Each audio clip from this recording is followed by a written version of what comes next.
اعوذ باللہ من الشیطان الرجیم۔ السلام علیکم، میں ہوں عاقب اتاری اور آپ کو خوابوں کی دنیا میں خوش آمدید کہتا ہوں۔ خوابوں کی دنیا میں آج ہم بات کریں گے خواب میں ناخن یعنی نیلز دیکھنے کے حوالے سے۔ اگر آپ اپنے خواب کی سچی تعبیر جاننا چاہتے ہیں تو ویڈیو کو اینڈ تک دیکھیں، اور اگر چینل پر نئے ہیں تو چینل کو سبسکرائب کر دیں اور ساتھ ہی گھنٹی کے بٹن کو بھی پریس کر دیں تاکہ ہماری نئی آنے والی ویڈیوز کا نوٹیفیکیشن آپ کو بر وقت ملے۔ بات کرتے ہیں خواب میں ناخن دیکھنے کے حوالے سے۔ حضرت ابن سیرین رحمۃ اللہ علیہ نے فرمایا ہے کہ خواب میں ناخن سخاوت اور قوم اور لوگوں پر دلیل ہے، اور بعض اہل تعبیر نے بیان کیا ہے کہ ہتھیار والے کو ناخن ہتھیار ہیں، اور اگر دیکھے کہ اس نے ناخن مقراض سے کاٹے ہیں، دلیل ہے کہ اس کا دین قوی ہوگا۔ حضرت ابراہیم کرمانی رحمۃ اللہ علیہ نے فرمایا ہے کہ خواب میں ناخن قوت اور توانائی اور دنیا کا مال حاصل کرنا ہے، اور اگر خواب میں دیکھے کہ اس کے ناخن ٹوٹے ہیں تو دلیل ہے کہ مال حاصل نہ کر سکے گا، اور اگر خواب میں دیکھے کہ اس کا ناخن گرا ہے اور پھر دوبارہ اگا ہے اور زیادہ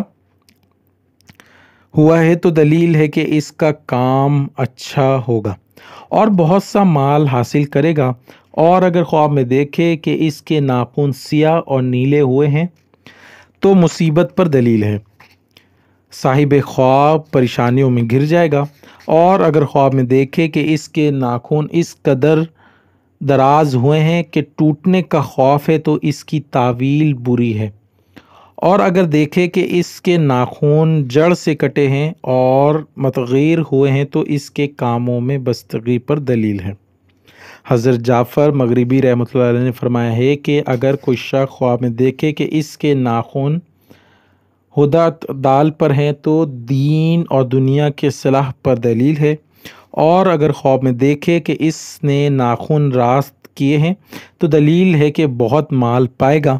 اور ہاتھ اور پاؤں کے ناخن کی ایک ہی تعویل ہے۔